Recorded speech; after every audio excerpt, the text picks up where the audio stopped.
What's going on YouTube? This is Ipsec. I'm doing Awkward from HackTheBox, and I really like this box because it had a lot of cool small things in it and presented in a very good way. It starts off with some recon against a Vue web app. If you don't know what Vue is, it's just a front-end JavaScript framework that a lot of websites use to build fancy pages, like HackTheBox uses it for their front end on their main website and Academy. But that being said, you do some recon against it because since it's front end user facing, you can have access to all the source code. And there's some hard coded routes to the API that you can use. And there's an authentication bypass to give you access to some API functions. There's a lot of unique GTFO bins because the application uses system tools like awk, sed, and mail that you can just pass data in unique ways to get code execution. There's also a cool trick with a symlink because you can't write to a file, but you can create a symlink so the application writes to that symlink that writes to a different file. It's just a big, cool way to do the root step. So with that being said, let's just jump in. As always, we start with an nmap, so -sc for default scripts, sv, enumerate versions, oa, output all formats, put in the nmap directory and call it awkward, then the IP address of 10.10.11.185. This can take some time to run, so I've already ran it. Looking at the results, we have just two ports open, the first one being SSH on port 22, and its banner tells us it's an Ubuntu server. Then we also have HTTP on port 80. Its banner tells us it's Nginx, also running on Ubuntu. And the weird thing is the HTTP scripts are saying the site doesn't have a title. So let's go take a look at it. So going to 10.10.11.185, we can see it directs us over to hatvalley.htb. So let's put this in our host file. So sudo vi etc host, and then 10.10.11.185, and then put in hatvalley.htb. And we should be able to refresh the page and get to a website. So it is going a little bit slow, but we do see it is transferring data. So it is loading, and it looks like a website that sells hats. So we got beanies, straw hats, caps, an online store that says they're currently building an online store. So probably should look for some type of store where it is. If I click get notified, I don't go anywhere. We have their team, so we see potential usernames: Bean Hill, Christine Wool, Christopher.Jones, Jackson Lightheart. So these are all things we probably should take note of in case we ever have to brute force users. We have some usernames, right? And then we also have a web form. But I'm going to do two things first. I definitely want to see if I can find out what the online store is. So let's just look for some subdomains. I'm going to use FFUF for that. So FFUF, and then -u http 10.10.11.185. And then the word list is going to be opt, seclist, discovery, DNS, subdomains, top million. I'm just going to do the 20,000.txt. I don't think it matters which one you do. The subdomain's pretty common. So let's see, we got that. We got to tell it where to fuzz. So -H for header, say host, and then I'm going to do fuzz.hat-valley.htb. And whenever I do FFUF to do like directory searching or subdomain, I always do -mc all to match all codes, and then filter it after that. So I'm going to filter size of 132. And we see right off the bat, there is a store, but it gives us a 401. So let's add store to our host file. So sudo vi etc host, and then we can say store.hatvalley.htb and store.hatvalley.htb. Let's see. Did I typo? Yes, I did. Save it, refresh, and it wants us to log in. We can try like admin, but everything looks restricted. If we go to a page, we get a 404 not found. We could try like index.html, index.php, and the index.php gets restricted. So this is probably a PHP web server. We don't know exactly what this is, so let's go back to Hat Valley and we'll try index.php.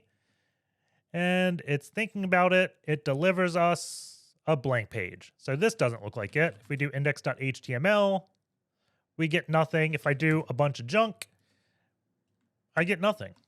If I view the source, I'm going to guess this is going to be built upon like Vue or something like that, just because of the app.js and the chunk vendors. That's common with Vue.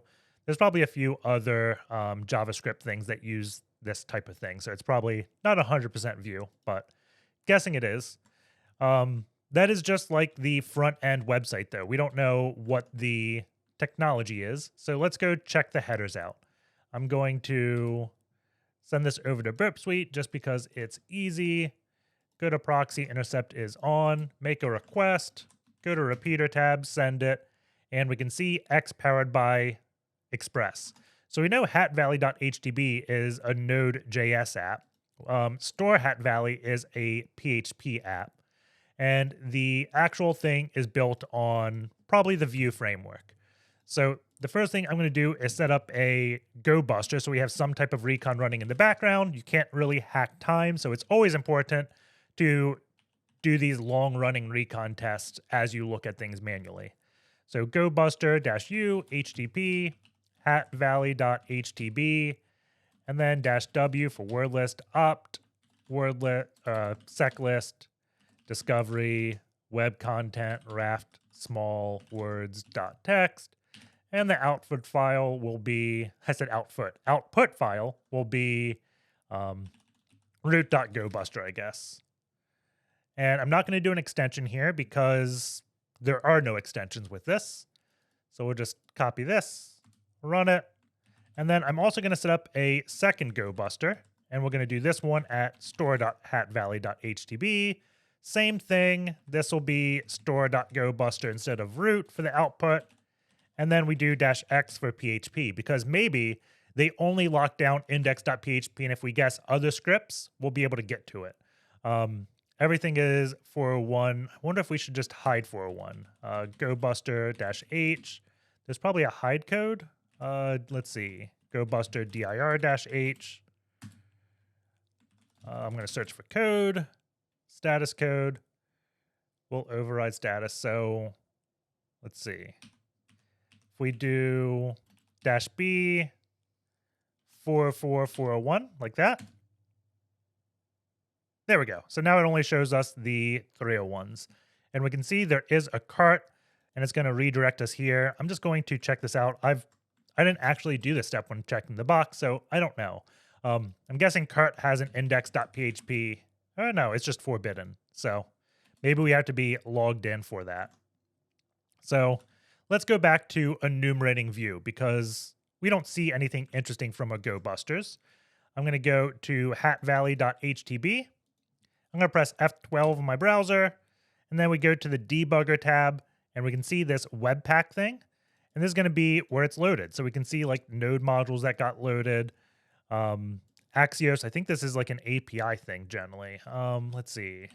Axios, GitHub, node. Let's see what this is. It's just an HTTP client. Okay. There is this source, and then we have router, which is helpful because having the router on the web client means anyone can see this, obviously. And we can get other URLs like we see /hr, /dashboard, /leave. So let's check out those. hatvalley /dashboard /hr and /leave to see what these say. HR, all of them log in to this HR thing. So we have to get credentials to log into HR. We have a few usernames, so we could try guessing. Let's see, admin, does anything, incorrect username and password. I'm going to do like Bean, incorrect user. I think it was Bean Hill, incorrect user. So I was just seeing if there's a way to enumerate valid usernames. If there was, maybe I'd go down trying to brute force a password, but it doesn't look like we can. We could, again, look at the page source, but this is probably going to be something in Vue still. So nothing interesting there. Let's look at some other things here. So we have the service thing, and if we click leave, we see there's a /API. So if I go to /API, we get cannot get. So this is going to be big on two things. I want to say Golang Fiber and Node.js generally say cannot get. Golang Fiber, I want to say will only give cannot get, and it doesn't give HTML. And Node.js does. So we know we're still inside of Node.js on this API, or Express, I guess I should say, maybe. There is a all leave thing. So Axios, this is the web client of node.get base URL, and then all leave. So let's check this out. And this is really good just testing whenever you do a web app, right? Always like view routes and just try to hit everything, because maybe an unauthenticated user will be able to hit something. So let's try submit leave. Did that not work? Base URL / submit leave. Base URL was / API. Huh. All leave, submit leave. I may be doing something wrong there, but maybe not. Let's check out session. So there's an API default with credentials.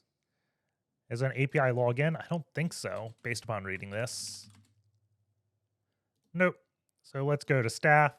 There is staff details, so we can look at this one as well. And again, just like all leave, we get this JWT malformed thing. So we could start taking a look at that, but why not check everything? It's always important to check everything instead of just going down every rabbit hole as soon as you see it, because sometimes you'll waste a lot of time on something when there's another thing right in front of your face. So let's finish this task of recon. Store status looks like it is just hanging. So I don't know what the deal is with that. Since this is saying JWT malformed, I'm going to send this into Burp Suite, and we can refresh the page. Go to Burp Suite. Let's see, that's not the right one. Here it is. Refresh. We get JWT malformed, and we don't know how it's getting a JWT. We do see a cookie, and it says token. Token is also a JWT terminology. So we could try giving it a valid JWT, but the first thing I'm going to do is just get rid of the cookie and see what happens. Right off the bat, we get invalid user. So maybe like get all leave /1. Can't get it. Maybe question mark user equals 1. Invalid user. User equals bean. bhill. We don't know how this page is getting users, but there was 2 things that said the all leave. So if I go to staff details, let's do that again. So clear intercept queue, refresh, send it in, and we should, oh, I accidentally deleted those, I think. I was trying to rename them. So redo that, proxy, click up here so we can rename, and this will be staff details. And we can hit this, we get the JWT error, clear the token, and we get a list of users. Hey, this is IppSec from the future. And I wanted to highlight this vulnerability a little bit because it may sound really silly just removing the cookie altogether then suddenly authenticating. But it has affected many applications in the past, the most famous one being OMIGod about a year and a half ago. And that affected all of Linux VMs because Microsoft installed the OMI package on the Azure Linux machines, which was vulnerable to this. If we search the page, we can go down a little bit, and it shows the actual code, and the code on the box is going to be very similar to this. So the key piece being is there's this one piece of code that has like this check that says if auth has failed. And before anything gets in, auth failed gets set to false. So it tries to look at the headers and looks for this authorization header. If the header doesn't exist, this if then is false, and it skips all of this. And since it skips this, it skips the deauthorized handler function, which this will set the auth failed to true. But because this was skipped altogether, we get down here, get to this auth failed piece, and since authentication didn't even start, this is still set to false. We skip this and go straight into the code execution. And the code on this box is very similar to it. And there's 2 kind of fails here. The first one obviously is the bug, right? But the other one is if we look at all the API endpoints, every single endpoint is doing the authentication check. It's not using like a decorator. And we'll get into that in a second. I just wanted to highlight that because when we go to that staff details, it is still doing the checks, and one piece of code is missing, which is where the vulnerability occurred. So we have the const user token, and we get request cookies.token. And because it can't get this gets undefined, false, null, whatever. So this const token, when it gets used in this if then, it's false. So it skips the if then. And this is where it's setting auth failed to true. Before then, auth failed is false. So because we skipped authentication altogether, we're able to go straight into the SQL query. But let's get back to doing the box. If you want to see me debug this and fix all the code, it's going to be at the very end of this video. And we are back.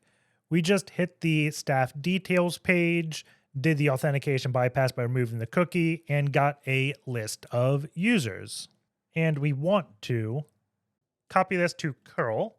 So I'm going to copy, and the reason why is just so it's easier for me to exfil this, right? So let's go, what is it? hatvalley.htb. Okay, pipe it over to JQ. And we have JQ and then open and closed brackets. So I'm going to do open close brackets. And then I only want to get username and password. I don't care about everything else.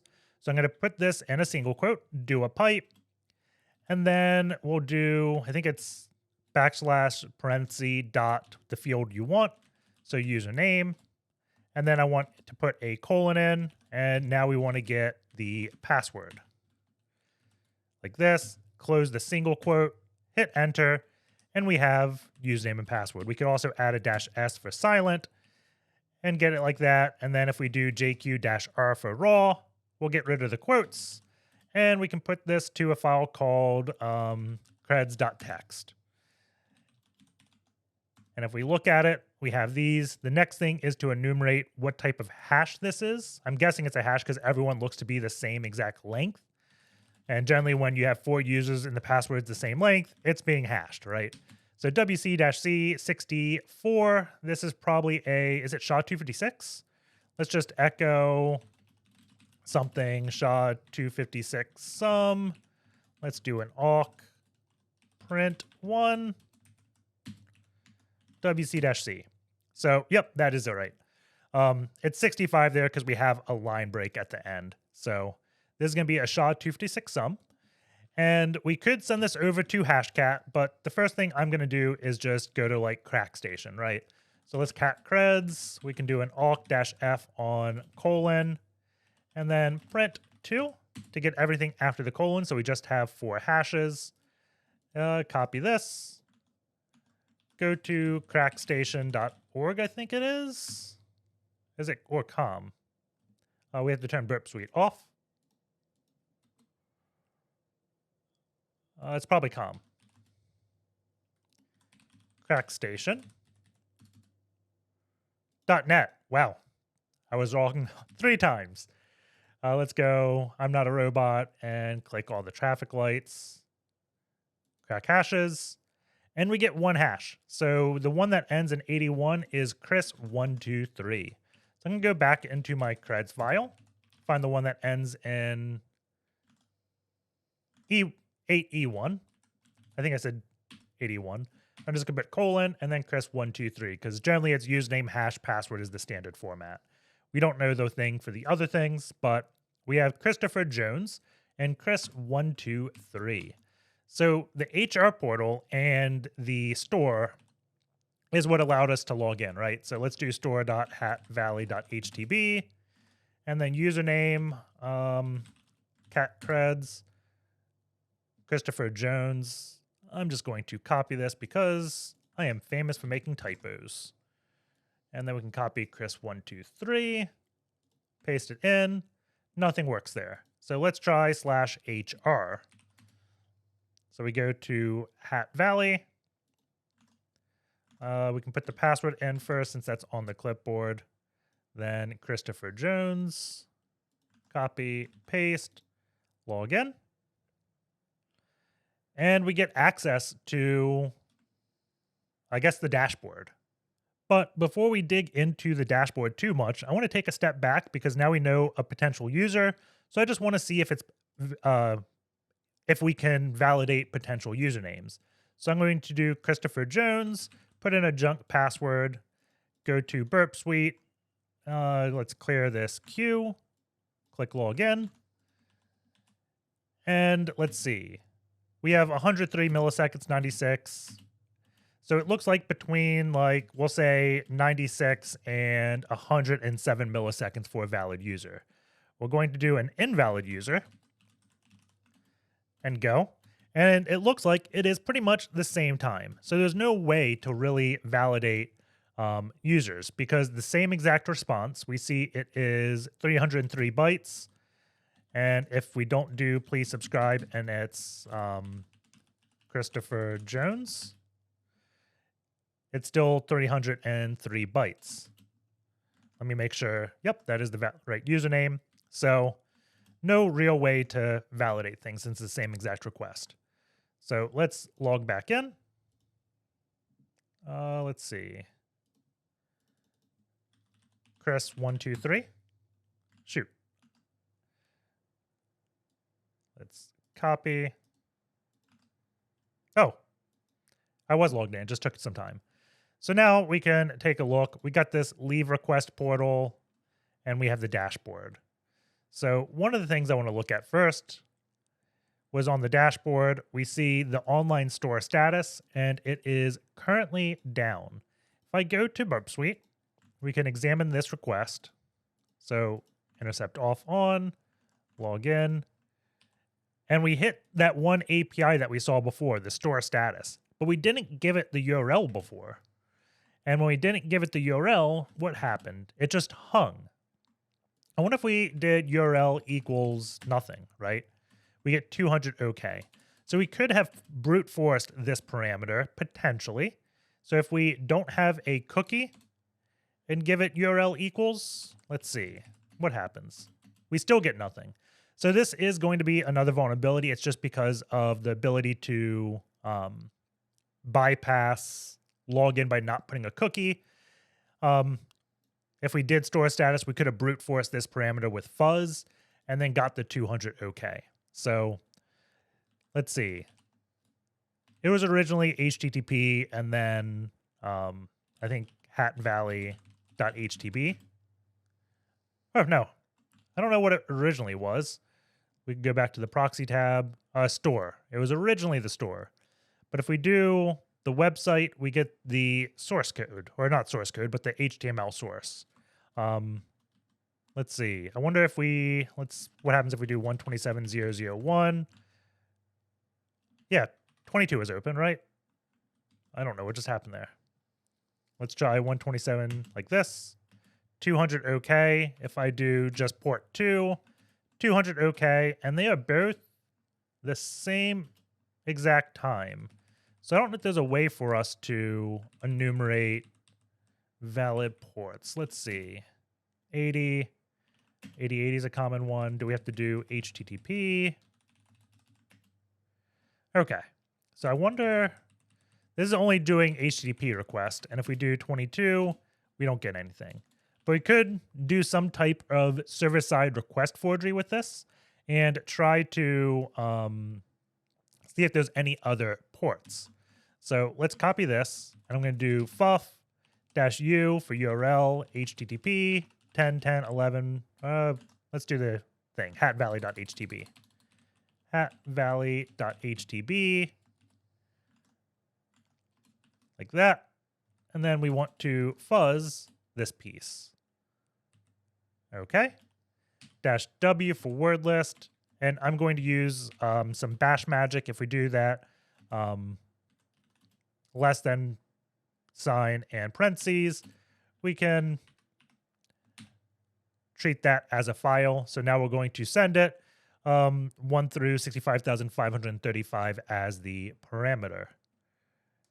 And then we can match code all, see what happens, and we get everything. So I'm going to filter size for 0. So we're going to hide anything that is just 0. And when I get to 8080, I'm expecting to see something. If we don't, then we know our FFUF command is wrong. So it's looking like it may be wrong, because I'm surprised we didn't have anything else. But once it hits 8080, we'll find out. And okay, we screwed up FFUF. I wonder if it is not URL encoding these quotes. Let's URL encode this. So let's do, let's see. Right click, convert selection, URL, all characters, and quote. That is I was expecting like a %. That's not what I'm expecting. We don't want that, definitely. Huh. Let's see. I probably should send this to Burp Suite first. So let's just echo 8080. Let's not filter, see what we get.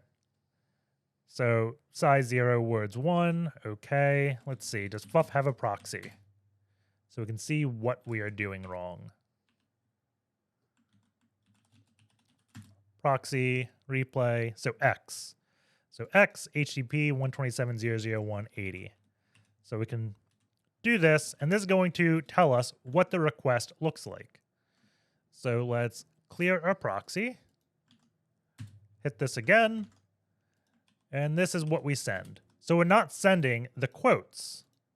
Here we are. Here we're not. And if I put the quotes in, we do. So let's see. I wonder if I escape these quotes. I can either escape the quotes or probably put this entire thing in double quotes.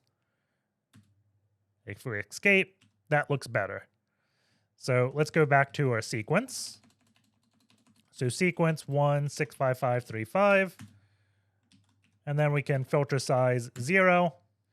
And we get port 80. So that's something. And then there's going to probably be another port somewhere. We know 8080 because we did that manually. We got 3002. So while this runs, we can take a look at them. Turning Burp Suite off. Or actually, we can just do it in repeater, right? So 8080, we see, let's see what 80 is. 80 is just a web server redirecting us to that. That's not too important. 3002. This looks different. So let's add this and send it to our browser. So Hat Valley, go here, enter, and we get the Hat Valley API. And the thing that stands out is the first request is a request to API/login. And I say it stands out because when we were playing with the webpack and finding all the routes, we did a request here and we got cannot get/login. And the key thing is when you fuzz APIs, you have to fuzz the methods.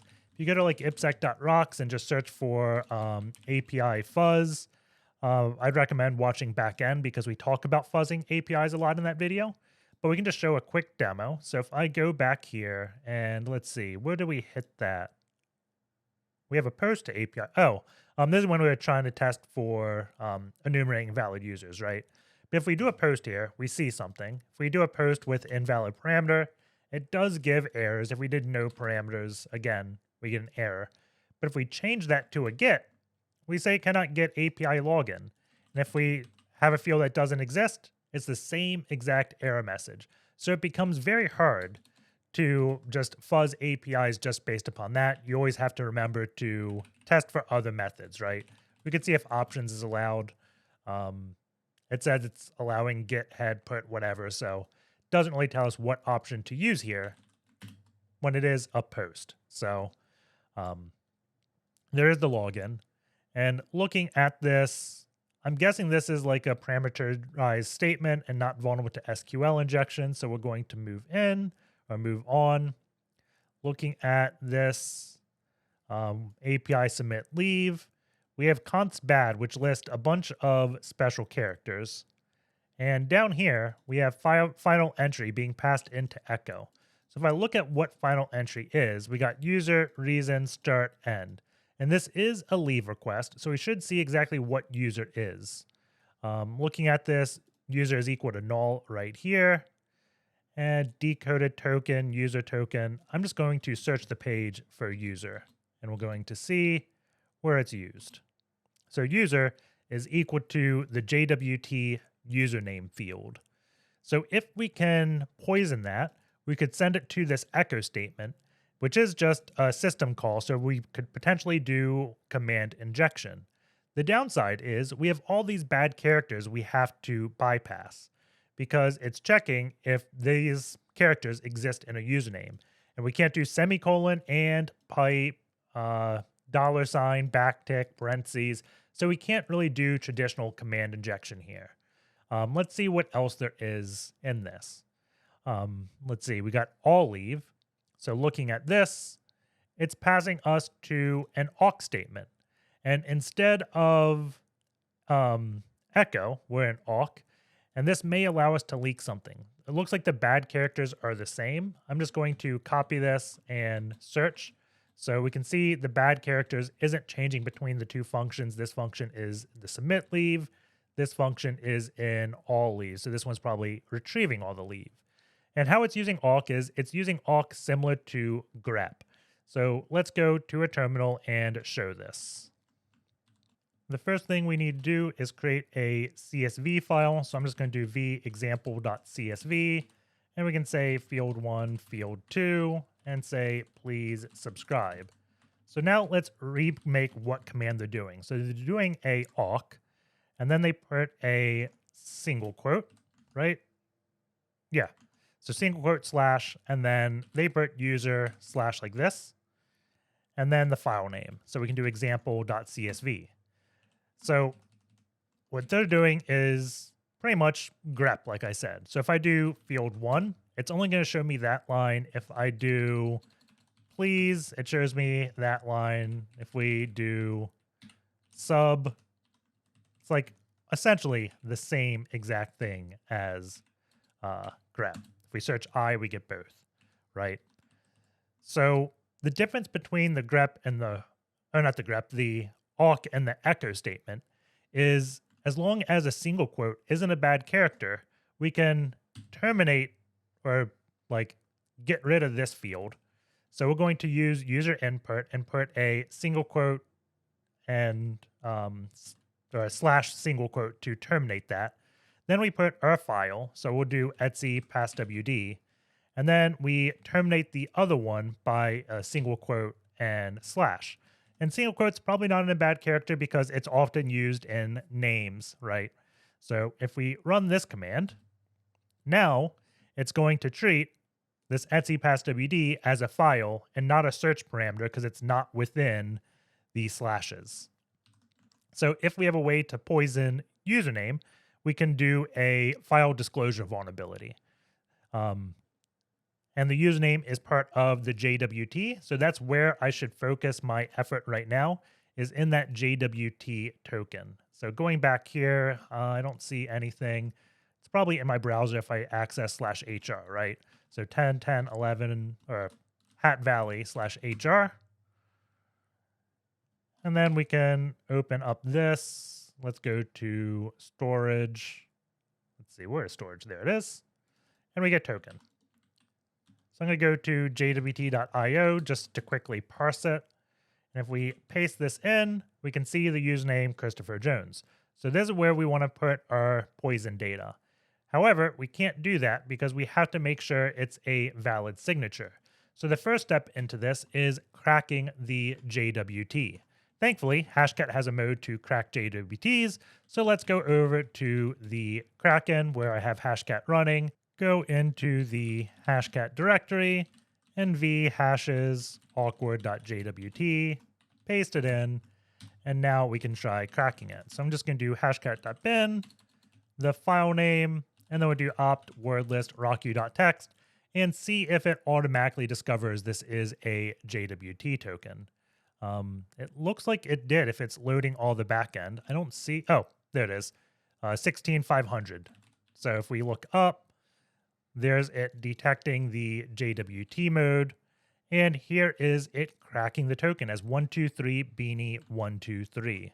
So if I go back to jwt.io where it is, we put in the secret and we can see the signature is verified. So definitely have a valid token.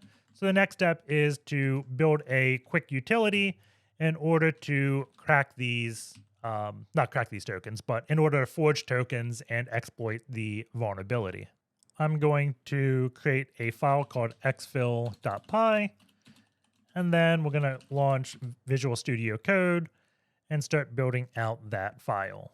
So let's go to exfil.py, and we probably want to import request, and then import JWT. Is it S? Yeah. And we'll use sys eventually, but first, we just need to get the secret, right? So I'm going to call this secret, put this, and then we want to create the username. So username is going to be, let's go back to our example. So let's see, did we do it here? Yeah, we did. It's pretty much going to be a slash single quote. So slash, let's do it in double quotes, single quote, so we terminate it. And then we do the file name, so it's going to be etc passwd. We'll switch this out for like argv1 once we validate it works. And then put another single quote and slash, right? And then the web application itself puts this in and puts this in.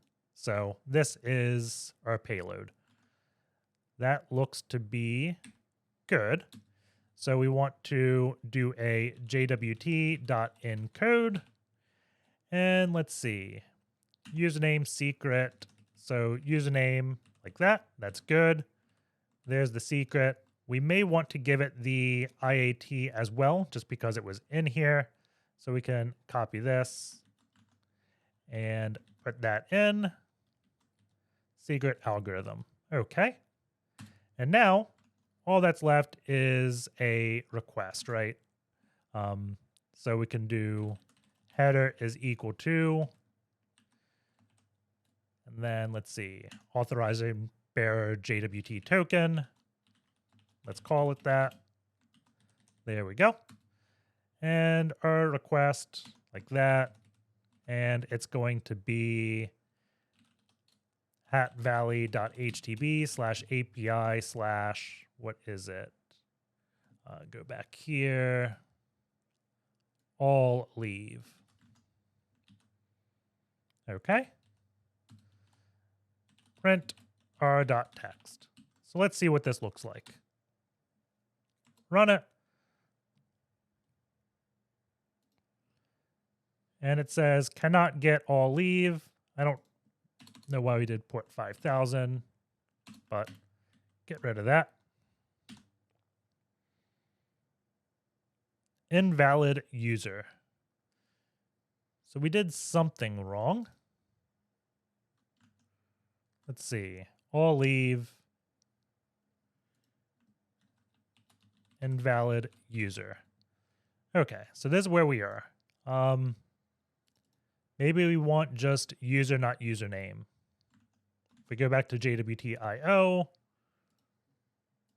let's see. It is username. That's what we have. Odd. Let's see. Wonder if we did not parse it correctly. So JWT encode secret. That looks fine. Header equals header. Let's create a proxy. So we can do proxies is equal to HTTP localhost 8080. Put this above a request.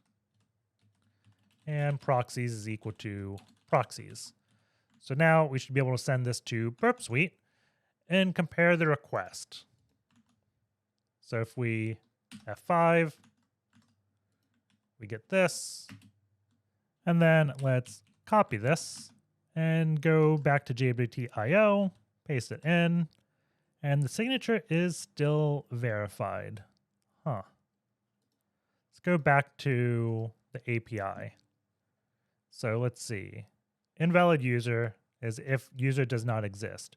So user gets decoded here. So user token is, oh, we're using it wrong. So generally JWT is an authorization header, but we do cookies. Cookies token is equal to, like this. Let's see. Still says invalid. Let's see. We need a colon. We're getting closer, I think. So request cookies token. Let's see, if I went back to our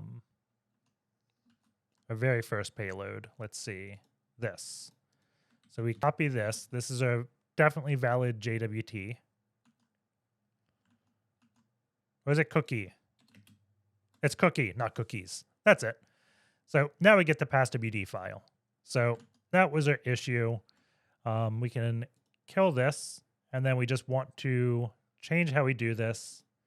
So instead of the header authorization bearer, we can do cookie and then token equals. And now when I run this, let's see, we still have the proxy set. So let's comment that out. We can save this in case we want to go back to the proxy, but I'm relatively confident that that was the issue. Save, and we get the file. Okay. So now we have the file disclosure vulnerability. All we have to do is replace this with the file name. So we can do sys.argv1, make this a f string, and import sys. So now when we go to a program, we can do Python 3, then let's see, what was it? What do we call it? Exfil, etc passwd. We get the file. We can also do like proc self cmd line. Fix that. Let's see. So the cmd line, of course, is awk. We could look at environ and see our environment variable. And the key things I'm looking at here is user, which we see dub data. See what else there is. There's the home, which is var dub. We have the current working directory, which is var dub hat valley.htb. So this is where the working directory is. See, there's probably some other things here, but it's just a pain to filter. So we definitely want to go into the current working directory. So var dub hat valley.htb.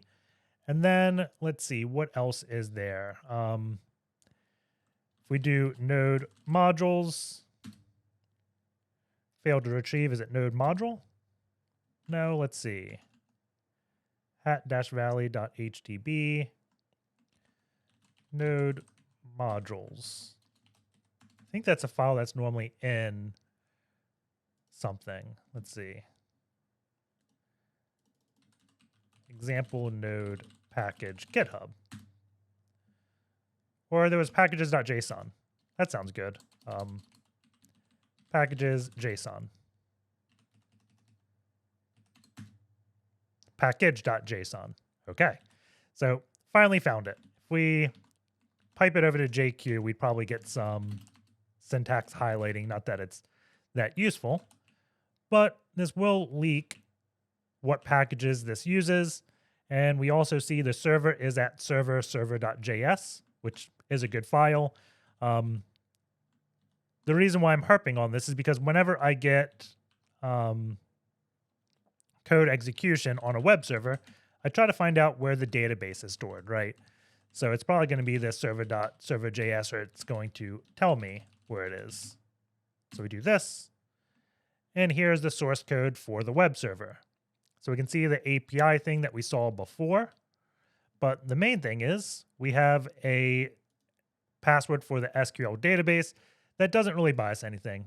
It's not useful, but I did want to show it how to get it. So we can do view creds.text, and we can say root db, and then put that in. So doesn't really buy us anything. If this was a Apache web server, we could probably do like .ht access here and get the password that is protecting this nginx, but nginx doesn't do it that way.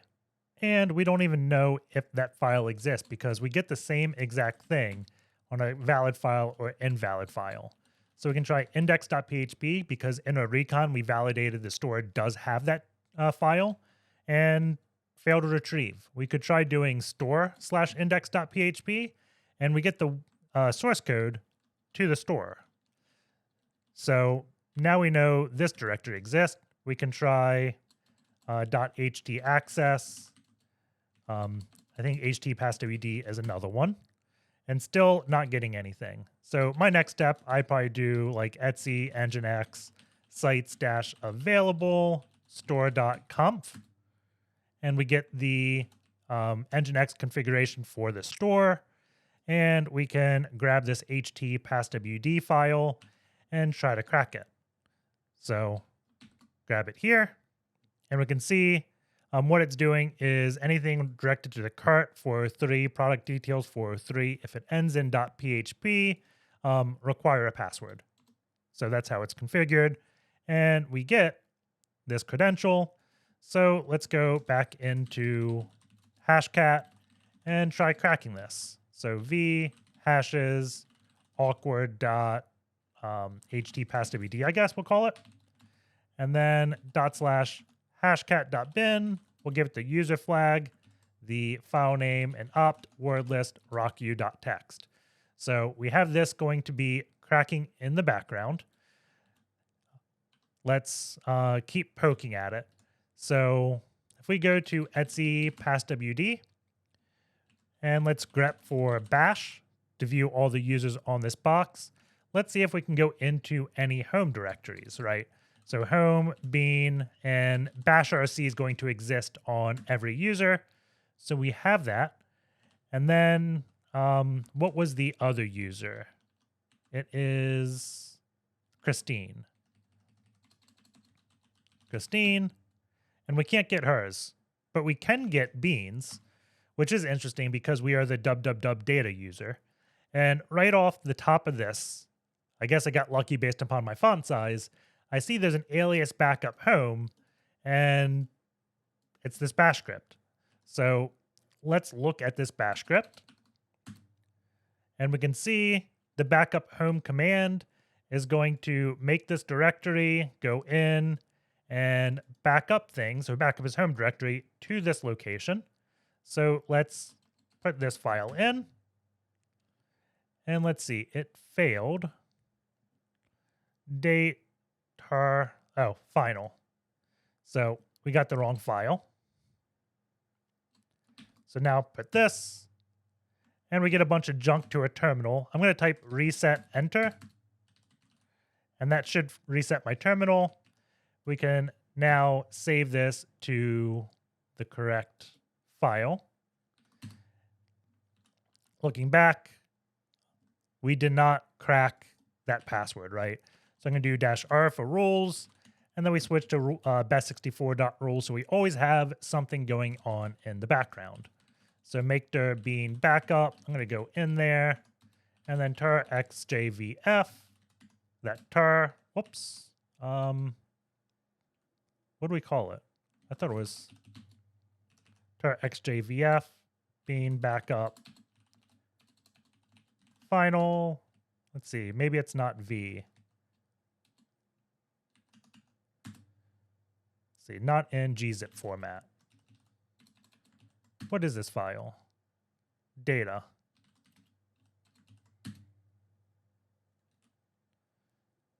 Let's see. something is screwed up. I'm not sure what it is. Let's see, do we have zcat? Does that work? Not in gzip format. I wonder if we have to fix the format or, let's see, xd bean backup final head-1. Do head-10. Wonder if we have to add the gzip header. And it could also be writing to standard out, then writing to a file. I'm going to copy exfil, or we can just go in Visual Studio again. Let's see. So we got r.text. So I wonder if we do r.content. If we save this, is it going to format it any differently? So do that. File. Yep, there we go. So r.text, it was just doing some weird formatting. So if we do r.content, that's a better way to get files out of request. So now we can do the same thing. So let's go into bean backup, then tar-xvf, and not what? Bean backup final. Oh, that's what it said before. I just took it not saying data as a good thing. Oh, it's a hex string or a binary blob. So we need to just decode it probably. Our content, maybe .decode. Save it. Can't decode it. So let's now just write it to as a file. So with open, give it this name, bean backup final. Let's delete it first. So with open this, then we want to write binary as f write like that. Why is it saying error? Oh, I have two double quotes. Okay, run this. And let's just run it this way because we have to give it a argument. There we go. Bean backup final. Now it's saying it's a gzip compressed data. So finally got it working. tar.xvf. We can cat time and see it was ran quite some time ago. That's pretty old. But we can lsla. I guess it didn't preserve the timestamp. Exif tool. I want to see a 2022. So my tar changed the timestamp to whatever time it is currently. But this one we can see when it was created. So September 15th. Not that it matters, just something I like looking at. So xvf bean, we can extract this, and we can see his entire home directory. So we got backup home, snap, local share, say nano, evolution. So we got a mail client potentially. Look at emails, gnome, see config, pulse, pictures. We got xpad as well, which is I think just a text editor. So let's look at .config, and we can start with xpad first, and then I'll probably move into evolution. So lsla to see the file sizes. If we look at content, we can see his notes. Like cat info, that's just how it's laid out. So content is the actual thing, and we have a to-do, get real hat prices, implement some secure hashing mechanism, support better configuration, and we get some credentials. So we can try logging in. So I'm going to do SSH bean.hill at 10.10.11.184, or 185, I mean. Yes. Paste in the password. and we get incorrect password. I'm going to get rid of that P. Let's see if that does anything. I'm getting rid of the P because it looks like we got some weird characters as well. Let's see. Actually, was his username actually Bean Hill? Let's see. Pass WD. I know we got it. No, his username was Bean. So let's try this. Copy, paste, and we get logged in as Bean. We can also go back to hashcat and wordlist and put this in, and then see if we can crack now the HTTP password with this password. I'm still leaving the rules best64, so we try a bunch of permutations, and we get recovered 1 out of 1, and it looks like it's the same exact password. So now we know we can log in to the Apache as well. And the one difference is if we look at the hashes awkward dot, what do we call it? HT pass WD. The username is admin, so it's not Bean Hill. So if I go to store dot, is it hatvalley.htb?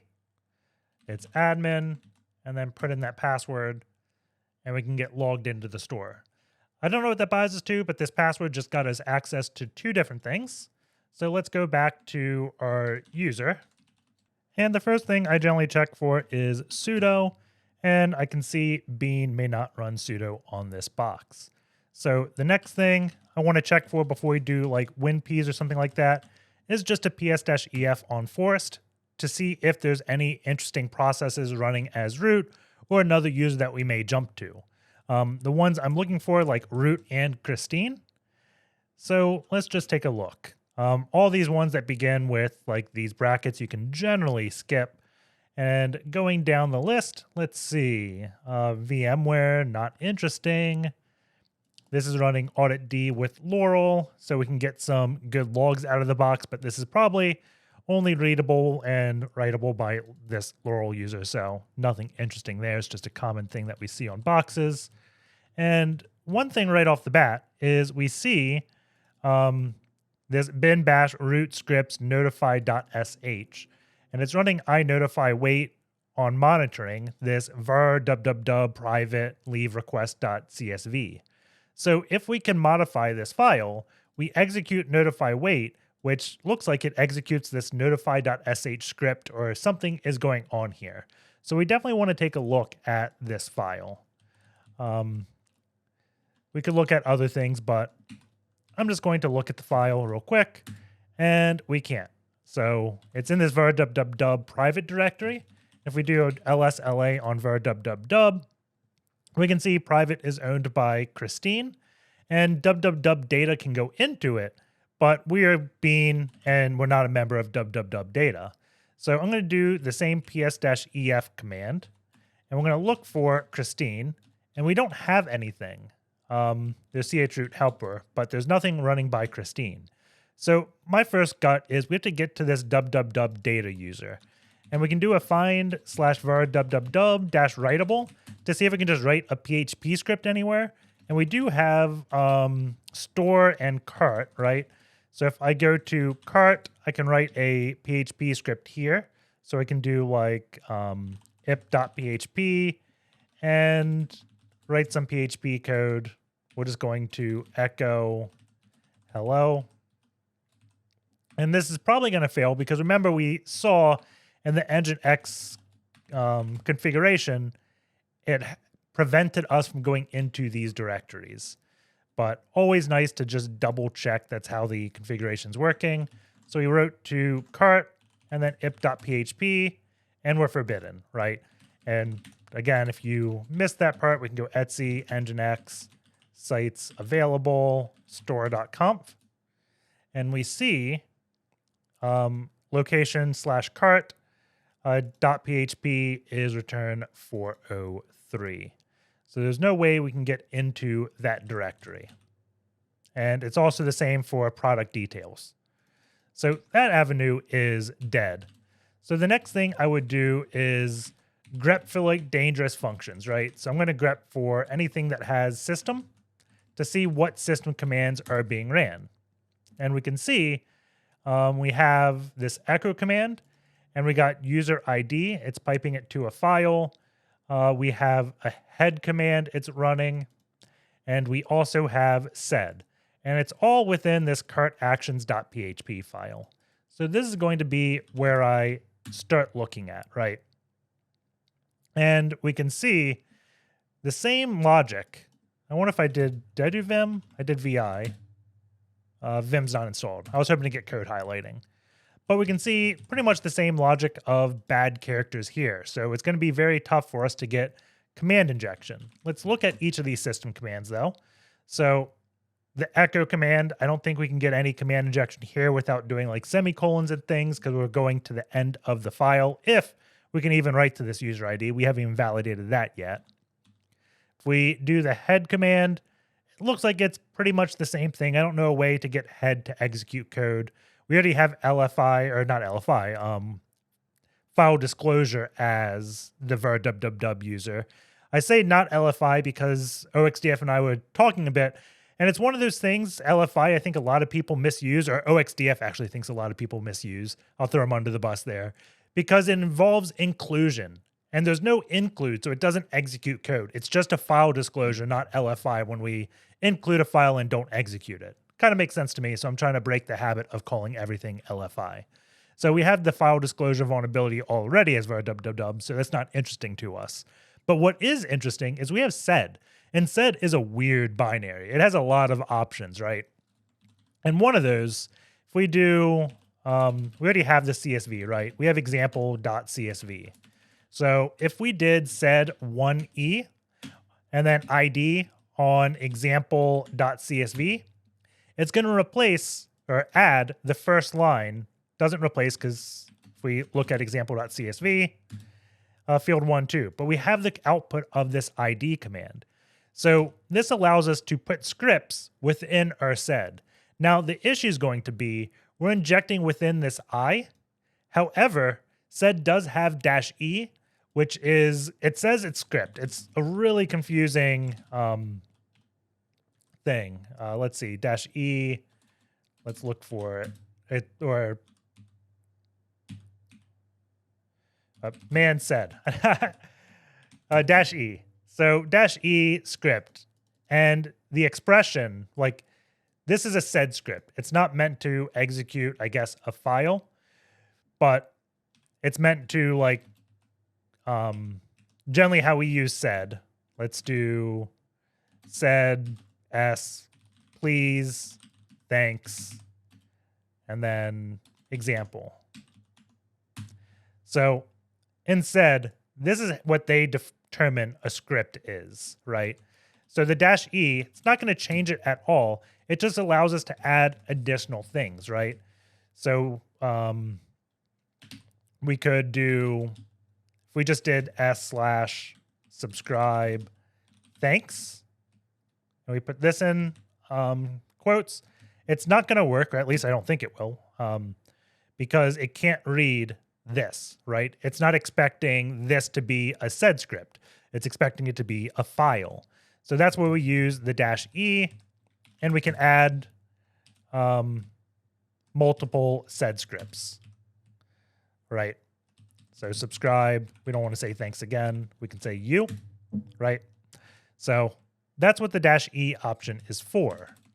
But because one of those seds is like 1e to execute a command, we can inject just like we did with awk and get code execution, right? So now we have to play with the shop and figure out a way to add the cart and where this ID parameter is, or any parameter within sed. And my first reaction is to click on shop, and that brings us to some things. So if I go to add cart, it says item added successfully. And if I put this into Burp Suite, we can see I'm hitting cart actions. So this is pretty much what we want. We just have to figure out where this set is called, because I'm guessing this action is like a switch statement and there's multiple things, and set is only going to be on one of them. And it looks like this entire system is based upon files. And if we slow down a little bit and read the README, we would see this to do and a note that says it's not using a database, it's all file based for now. So that kind of makes sense. So if I look at cart actions, let's go back to the sed and just go up until we get out of this bad character thing. And we got a comment that says delete from cart. So, oh, right here. So we have to do post action is equal to delete item. So let's do this. And then we can go down to the sed command. And we want to figure out a way to inject. So out of the place we inject, I wonder if we can do an inject after a file. So that's the first thing we're going to test, because that would be easier. We don't have to worry about escaping all this junk, right?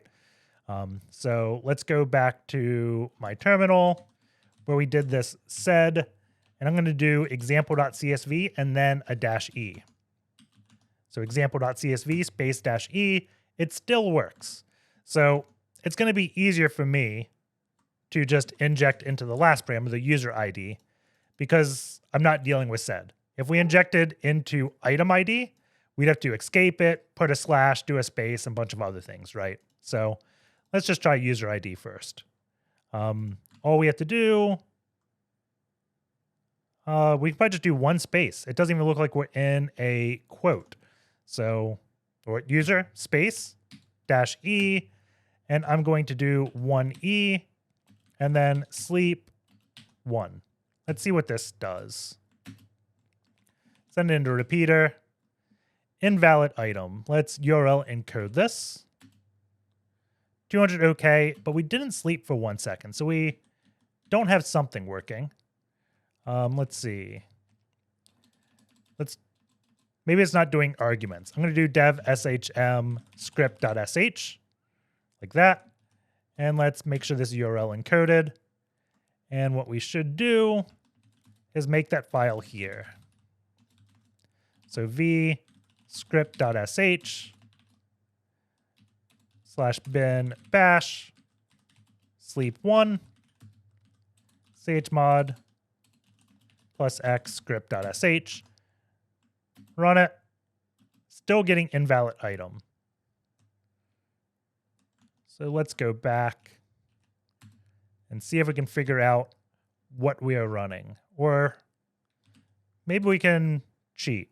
Let's see. ps-ef grep sed for I in sec 100 or 029999. Done. Let's see. Oh, we need a do.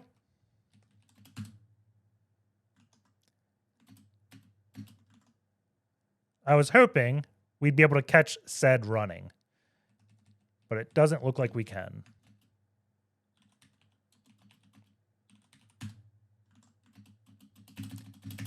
Hitting this a bunch just to see what happens. We're getting invalid item. So if we just ran this, it's still invalid item.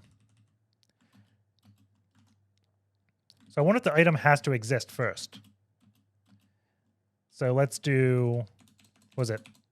Add item, item added, delete item, item removed. We don't get to this sed, but that definitely does change things up a little bit. So I'm going to rename this to be add, this to be delete, and then we can try the same thing again. 1e dev shm. What did we call it? Script.sh.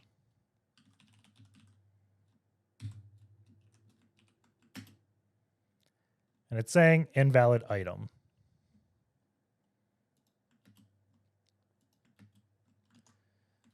So let's see. Let's go back to the code. Var dub store vim cart actions.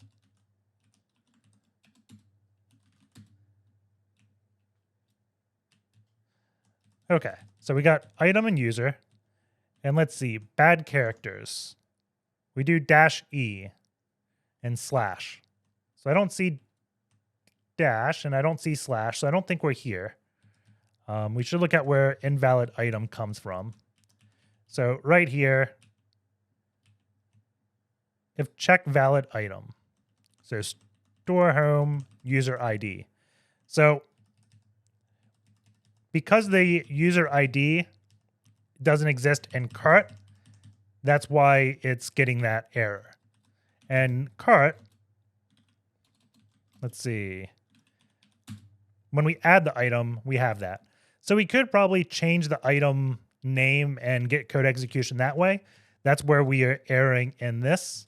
But I think it's going to be easier now to just go on the other side of that sed, because the item ID is not used here. So we should be able just to inject into item ID. And to make that easier, let us copy the sed command. And we can paste it down here. And we know we want this -e, like that. So we are item ID. I'm going to escape. Then we can say, so we're at 1. I can do item ID. Let's do /d. So right now, if we put a space, we just put /d like this. And now I can add a space -e script. And then I can do a space. And that may be all I need. Let's see what happens.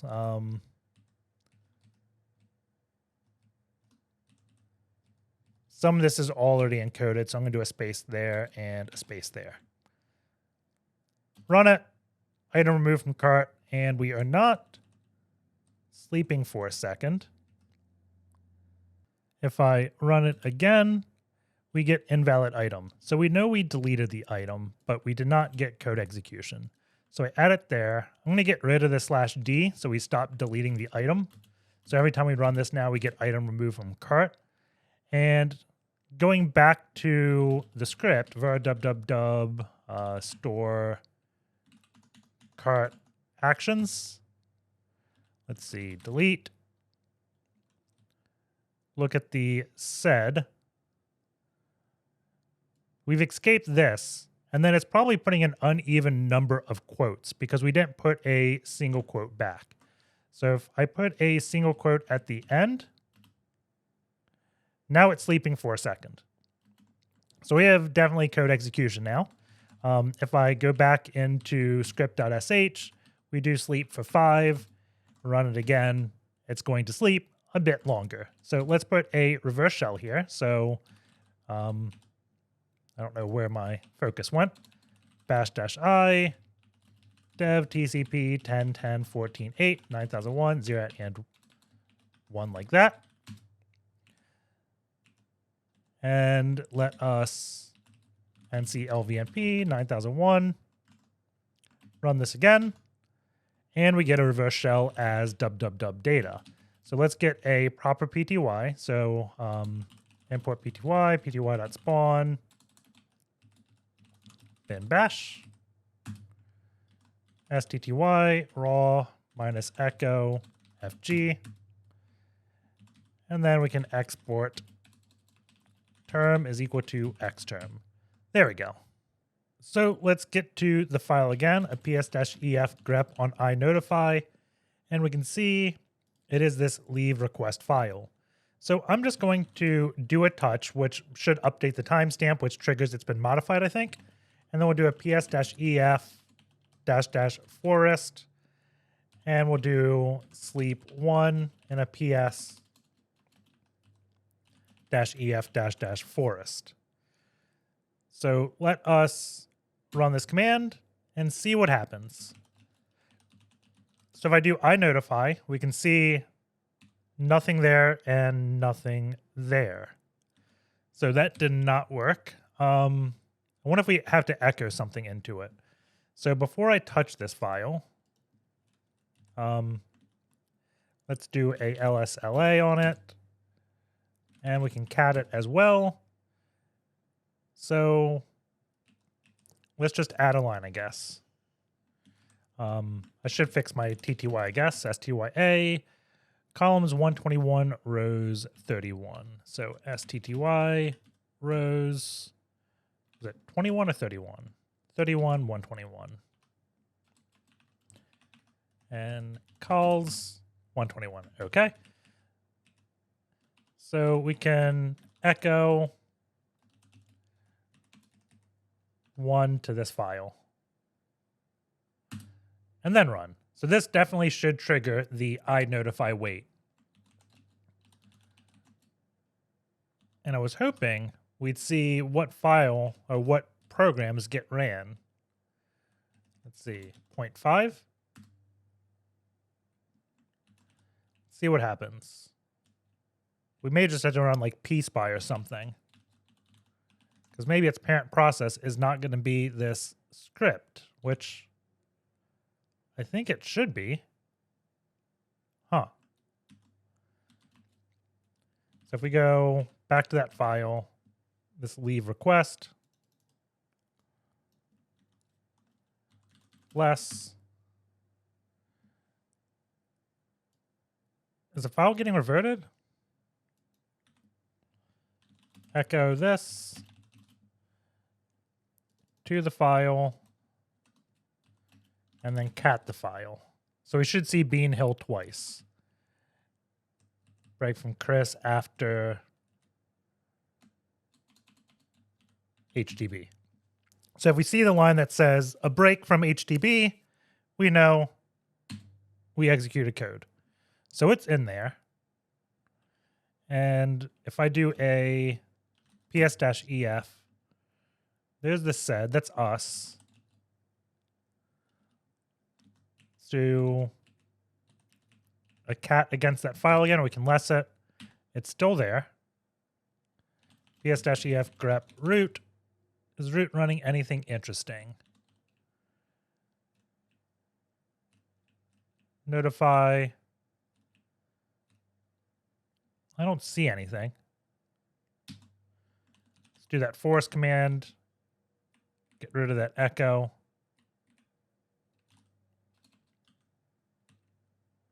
And we don't want to do the sleep. Notify.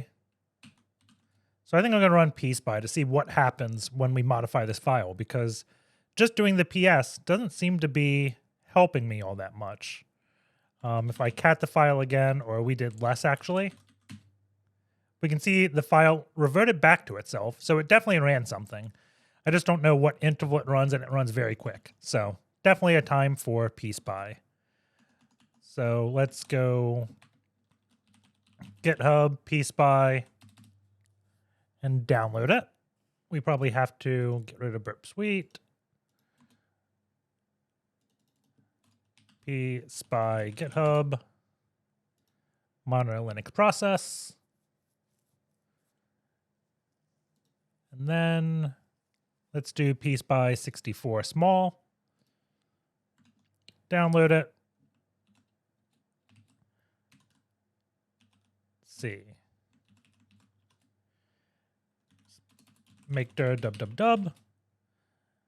Go in here, move downloads PSPY to this directory.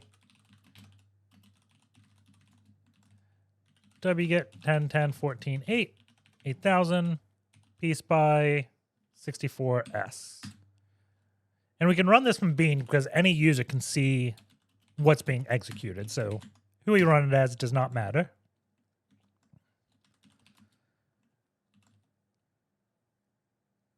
I'm just letting it start up. And now let's do that echo again. I don't need to cat. That should be fine. So as soon as we do it, we see a mail. Leave request Ben Hill Christine. And it's doing send mail. So if we look at send mail, let's go to GTFO bins. Is there anything with send mail that we can get execution as? No. Mail we can. And we just do --exec. So where it says Ben Hill, we can probably get command execution by just adding a --exec. So let's go into the leave request.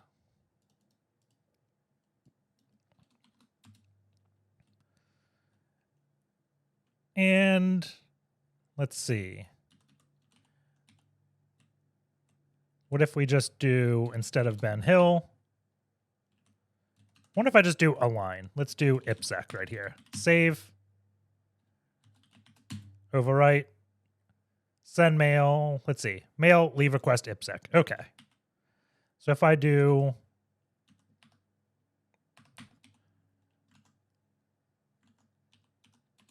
--exec is equal to dev shm script.sh. Remember, this is a script we placed here before. That is a reverse shell. Save it. And we hit that. Let's see, maybe it's not in quotes.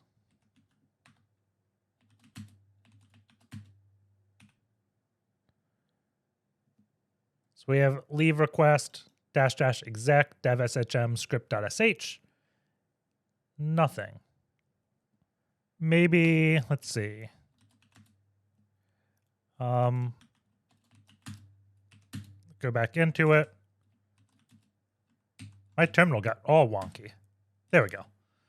I wonder if I need a space. Save it. No. Let's see, do we put a exclamation point?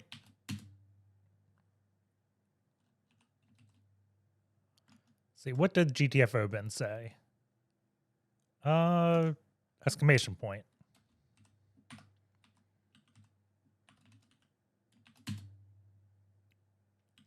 Space at the end. So we're sending it. I wonder if I can copy this to my computer. What does this say? Mail command not found. That's helpful. So Control C, run it, and we get a shell this way. But for some reason,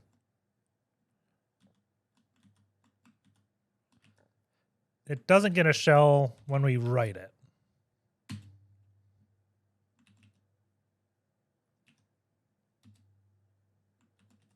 What if we need a new line?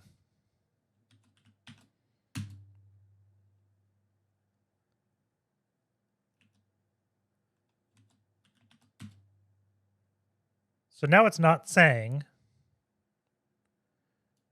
that. So I wonder, it only grabs the last line, it looks like. So if I put a new line, this gets disappeared. When I executed on my shell, it worked.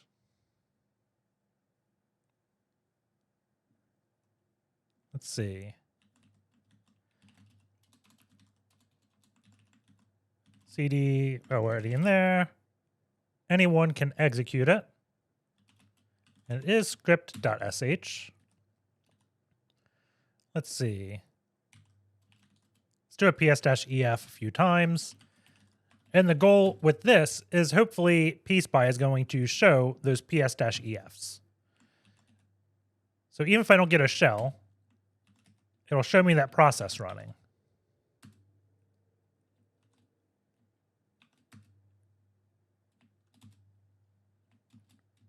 And I don't know what just happened to that terminal again. Open. There we go. Do we escape something? Do not see it. I wonder if PSPY is not showing me it's got quotes around something. That's the only thing that makes sense to me. So let's run it now. And that was it. So PSPY, I guess, wasn't showing a quote, I would guess. Let's see. Now we're at root on the box, so we could get the flag. But I want to see what the script looks like. So if we cat notify.sh, where it does the mail. Yeah, so there is a quote here. That's interesting that PSPY, it shows the quote when we inject it into it, but it doesn't show the quote here. So that was the issue. Yeah. Weird issue, but glad we have solved it and got root on the box. But the video is not done yet because getting as www data is actually unintended. You're not supposed to be able to get code execution as the web server. You're supposed to be able to do this from the bean user. And you're supposed to be able to find that out by seeing the inotify wait, and then also just saying, oh, it's a leave request. And when you go all the way back to the /hr endpoint, and from here, there is a leave request. And if we click it, we can see exactly what this does. So reason for leave, let's put like watching IPsec videos. And then start date, we'll do February 17th, 2023. Leave date, we'll do February 30, 2023. And I think there's only 28 days in February, so this is invalid to begin with. But let's go for it. Let's see what happens, right? So let's go intercept on, request leave. Please fill out this field. I did. Oh, it's actually smart enough to require me to do that. Request. And we can see this gets created. And if we looked at with PSPY, because we are bean, I'm going to give this a few seconds to drain the file system events. And then we send this. We see successfully added new request. And I don't know. Are we Christopher.Jones right now? I can't remember what user we are. Echo-N base64-D. So we are. So we send it from Christopher.Jones. Remember, we can taint the JWT because we have the signing key. So if we went back to jwt.io, so jwt.io, make sure Burp Suite is off. Then we can change our username. So let's paste our thing in. And then our username's going to be, what was it? Did we have it in this pane? I think I closed out of our payload. So let's see, we need the send mail. I think it was a double quote, then -E or something, right? Double quote, --exec. And then single quote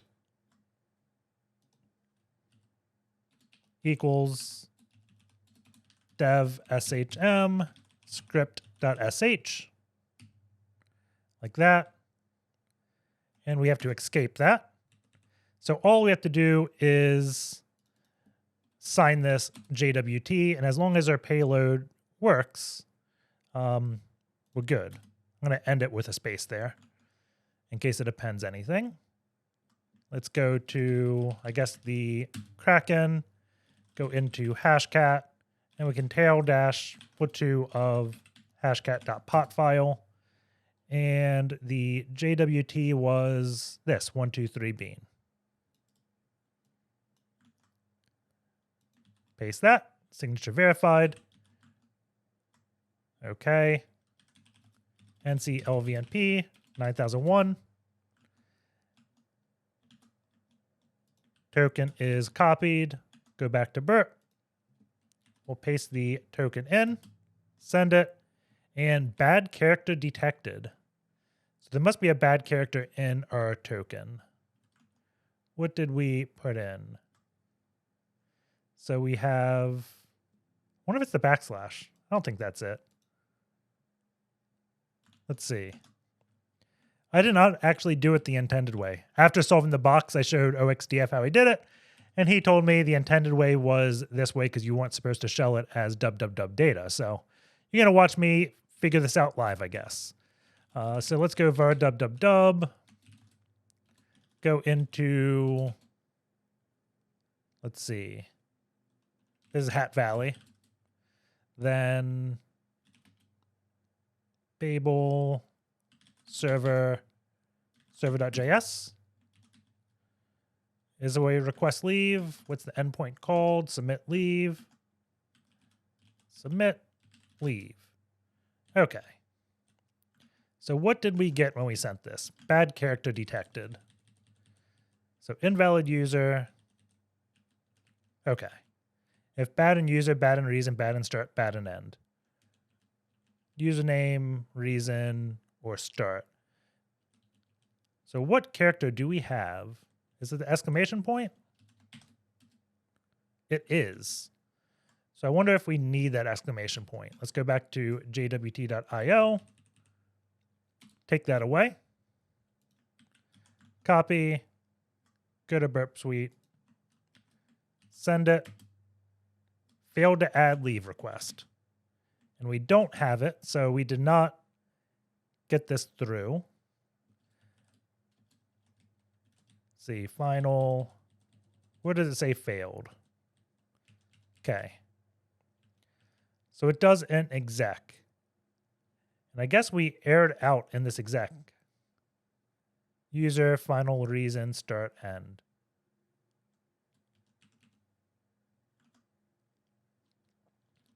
So I wonder if we need to fix our quote. So here, I'm going to put another double quote because I'm thinking maybe the echo command errored right here. So that would be my guess of why we hit this failed to add successfully, but no shell. So let's run our PSPY again. Let's see, cd dev shm, PSPY, give it a second. There it is. Send it. And let's see. So here's the leave request. And I don't see my double quote coming in here. We did the last time when we did this. So maybe I'm not sending it, but I'm 99% sure that will escape and send. So let's go back to the code and let's see. Go var www, or we can just do cd dash to get back here. V server.js, or what was it? My SSH session's not here. Uh-oh. Did my VPN die? That was odd. Okay, it's back. We have to get the password. That was in the bean backup .xpad or config xpad content and grab his password. Paste it in. And let's go var www Hat Valley. And we can't access that CSV, right? No. Yeah, so we can't get into that CSV to read it. Or can we? We have a file read. The Python script that we wrote earlier. So we should be able to read that file. And that will tell us what's going on. So let's see, v exfil.py.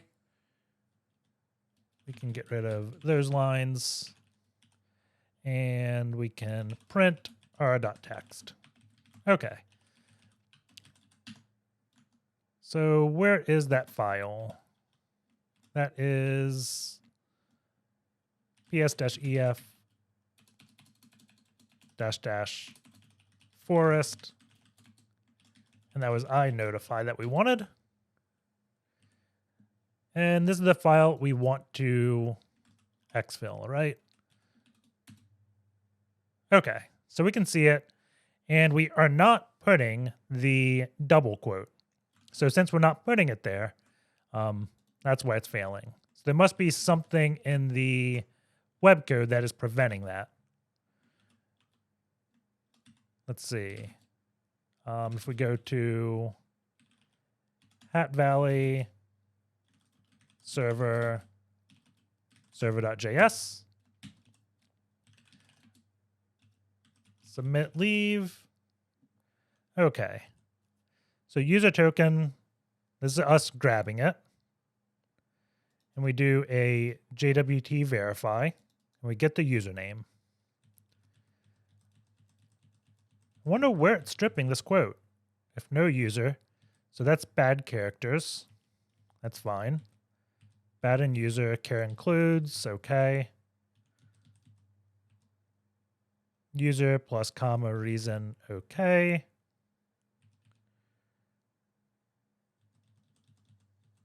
Huh.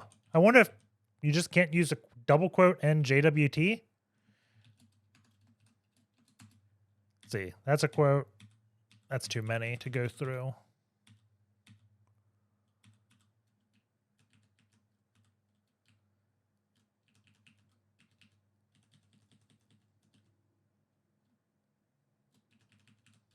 Where does it get user?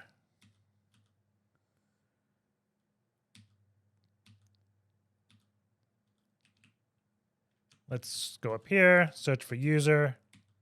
User's null, user token, decoded token.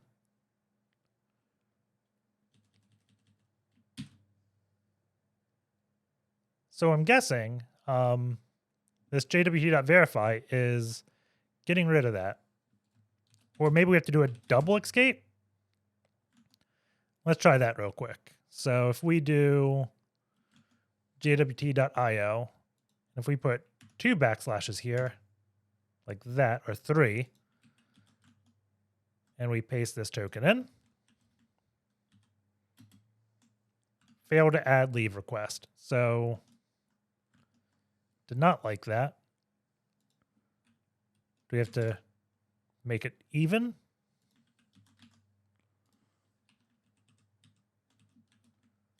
Paste that. Successfully added.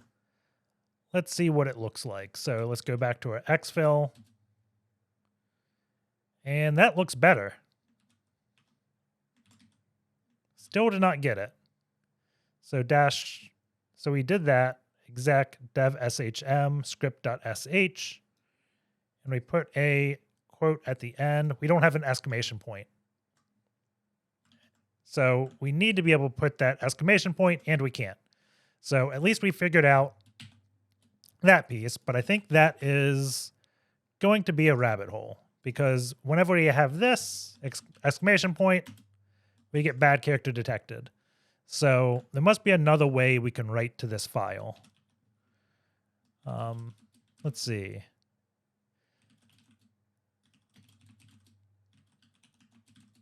Oh, we can write files to cart.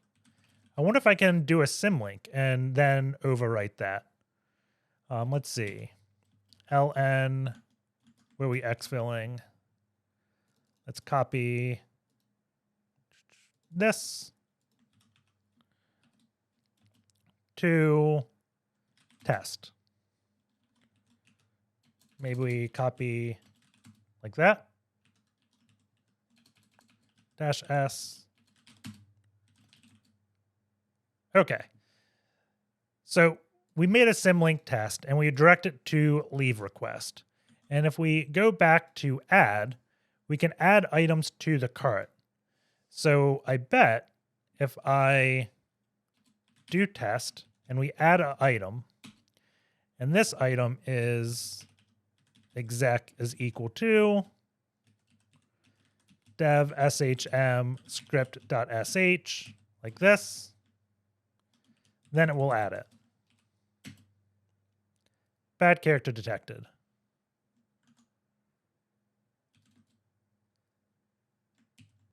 So let's see how this code actually works. I guess cart actions. And then we want add. Let's see, add to cart, bad character array. So it's the same thing for each bad character. We open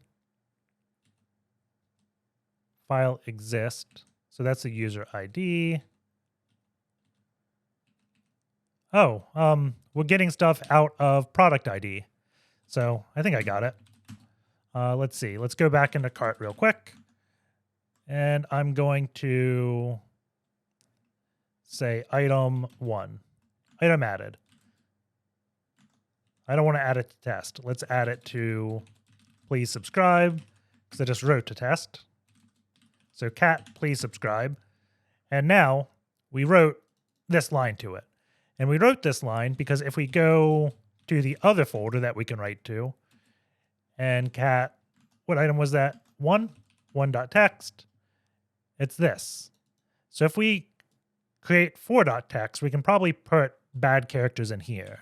So let's cp 1.text to 4.text and v 4.text and do -- exec is equal to dev shm script.sh like that. And I think it was single quotes. We did it. So I think I needed a space like that. Single quote, space. So now if I write 4.text, it will pull that item. So item 4, user, is going to be test. See, there's the reverse shell. So if I hit this, item added, we did not get code execution, but we are closer. So we put the single quote in, actually, exec, and we have a exclamation point. So that is a big win. So the only thing we have to do now is play with that payload. If I had a better memory, I would know exactly what to inject into this. But maybe it needs another quote. Item added. I'm guessing that did not do it. No.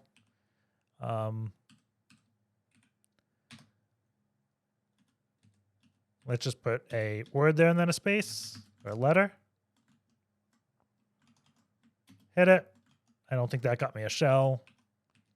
What does the file look like? So we're getting close. Is dev shm script, is that what I called it? Cat? No. What did I call it? I wanted the box rebooted. One day. I don't know what happened to my scripts. So that is absolutely bizarre. Dev TCP 10.10.14.8 9001 0 and 1. I wonder if there's a cleanup job that clears out this directory. That was annoying. Run it. Item added. We don't have anything, but let's do that. Put a space.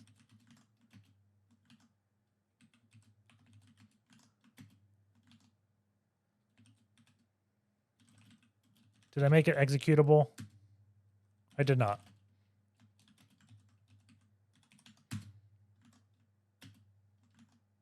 There we go. So that's the box. That is the intended way. You're supposed to figure out that whole symbolic link thing, I guess. So we are root. Let's see. Cron tab -e. I should not have done that. Oh no. Get out of that. Let's see. Verse bool. Cron tabs. Cat root. Let's see. root scripts. I'm just checking if there's anything that clears out this dev shm, because that is bizarre that it deleted. I don't see it. Script-r shm. Don't know what that file is. Let's see. grep-r dev shm, like that. Yeah, I'm not sure why dev shm got cleared out, but oh well, we figured it out eventually. So I guess there's one last thing I want to try. So we do this. And let's enter 4. Wow, the cleanup already cleared 4.txt. So let's cp 3 to 4.txt, just because this is easier. And I want to see if we did a single quote -- exec is equal to dev shm script.sh. If this actually gets us a shell. Does not. I don't think we needed that one. So we definitely need to have the exclamation point. Because if we didn't, then we didn't have to do this whole symbolic link thing.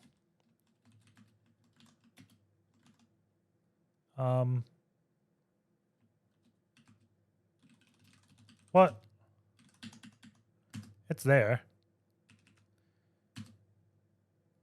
-- exec test. Do I need that? No, I wish I didn't go to show this. Because did I forget what my payload was already? Dev shm script.sh. That is valid. My shell is here. Huh. Oh, I bet my symlink also died out. Yeah, test is no longer pointing where it should. So let's wait. Oh, I could delete that because this is 777. ln-s. What was it? There we go. There we go. Yep. So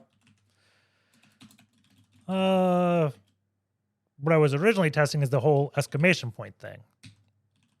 And I'm not satisfied with that until we do this and we get another shell. And hopefully the cleanup script doesn't kill things again.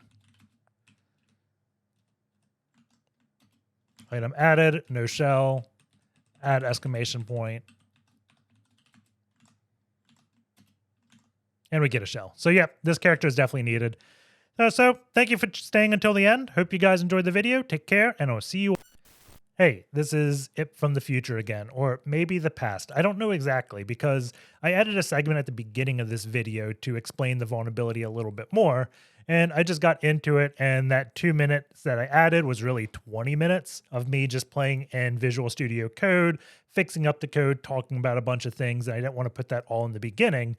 So I chopped it up, put this piece at the end, and now I'm recording a segment of me trying to make that next piece not choppy, and it's getting all out of whack and confusing.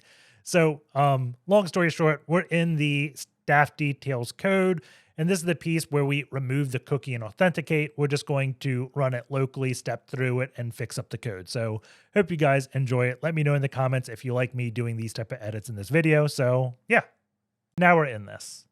So we go in, we can step over this. We hit this cookies.token. And now user token is going to be still undefined because we didn't pass it a cookie. And then we go in. This one, of course, user token is going to be undefined. Go over, auth failed. This is still false. So we skip over this one. But because we're checking if the user got set, user's still undefined here. So that's why authentication is working. So if all the pieces of code had these lines, then be fixed. The bad thing is every single function has all this. Like we go to the next one, API login. That's slightly different because it's using a database, not a token. But let's see, this bad, I want to say there was bad characters in here as well. So if one of the functions you updated the bad character, you'd have to go find all the other ones.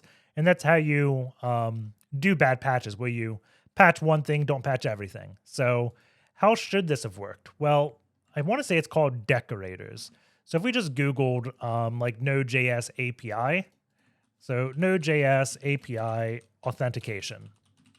Let's try this. Maybe I should have done npm. This is securing a RESTful. Let's try this. Authenticate REST. Register a user, bcrypt, whatever, JWT. So they create a function. Let's generate, refresh. This is not the page I was expecting. Let's see, refresh. Okay. So it's got this app get, and then it does validate token. And what this means is every request here is going to run validate token. So if we look at what validate token is, bring it all together. Come on, where is it?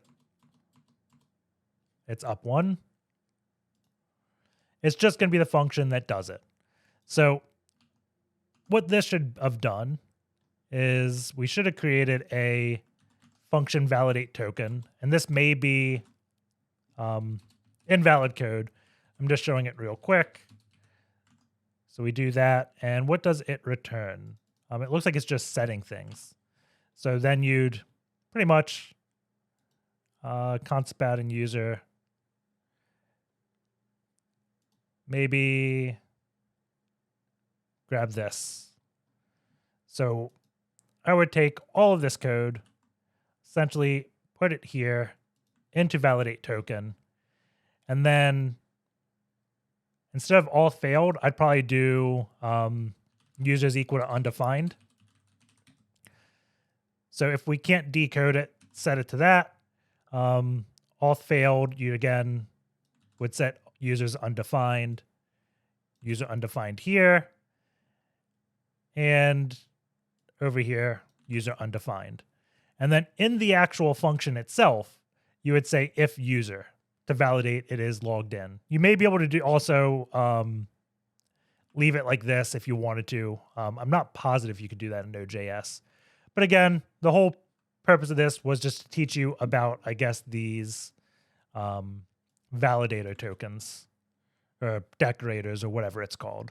That's generally how APIs authenticate. Out of curiosity, it's probably not going to work, but let's just see what happens. Let's see. Did I just fix it that quickly? I'm not a Node guy, so probably not.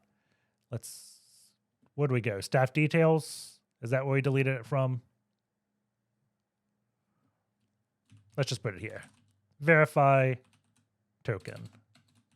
So if we do that, and then what if we do if, how do we exit?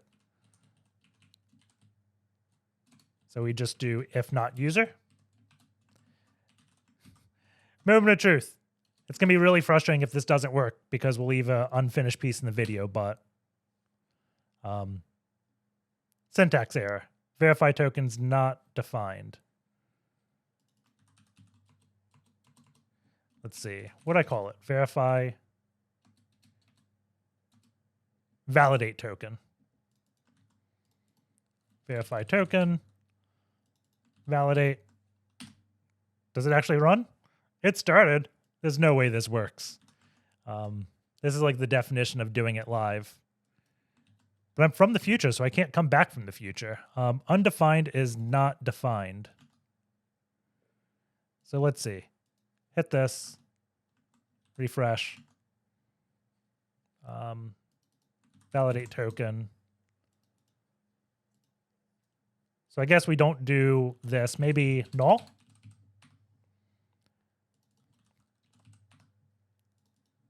What if we do null there? Does that fix it? Okay, refresh. Can't read property includes null.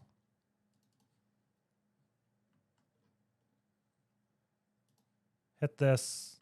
Let's see. Refresh. We get the token. So it doesn't like user equals null. User equals false.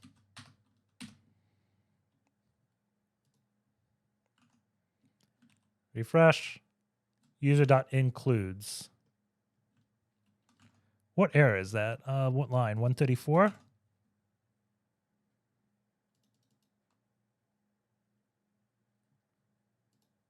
So let's see. This is what we want to do. If user.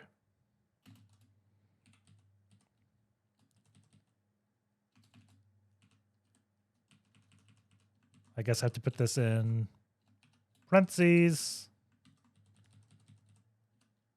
Then we can indent. Okay. Maybe this works.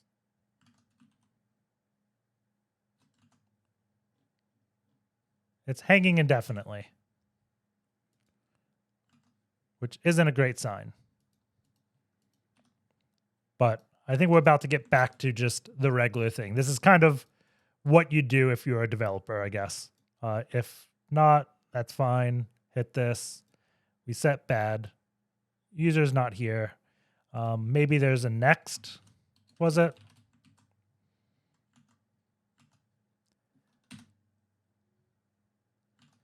Refresh. Hit it. Oh, sweet. There we go. So now we have completed it just in the nick of time. That was like my last thing. So if not user, it just crashes. Awesome. So I bet if we give it a valid token, it won't crash. That's the hope, I guess. So let's break the breakpoints. Go back into burp. Let's get a valid cookie and see if it works. So that's add, delete. Here we go. Go to this one. This is localhost. Send it. Submit leave. This is not the function I thought I was in. What did I just do it on? API login. Store status.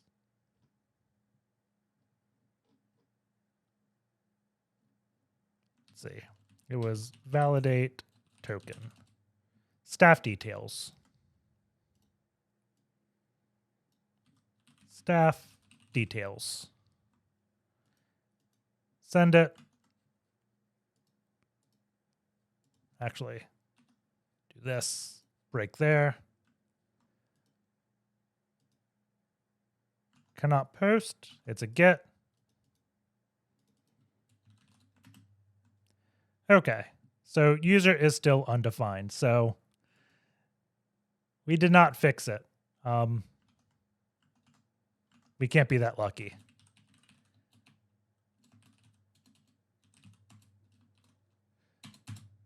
What did error out of curiosity? Token. Maybe I should put these in the beyond root section. Let's see. Submit leave. User token. Validate token. There we go. So set a breakpoint here. Hit send. Go, go, go. If. So we should have username, right? Decoded token dot username. Okay. It's Etsy pass WD. So we have that. And user gets set. And auth failed is false. Okay. User set, bad. We go in. So here, user is set. And then we get here, it's undefined. So there must be something we missed here. rec.user. So maybe we set rec.user. Server, validate token. Let's see. Wonder if it's rec.user like that. Send. Go in. Does this error? Doesn't look like it does.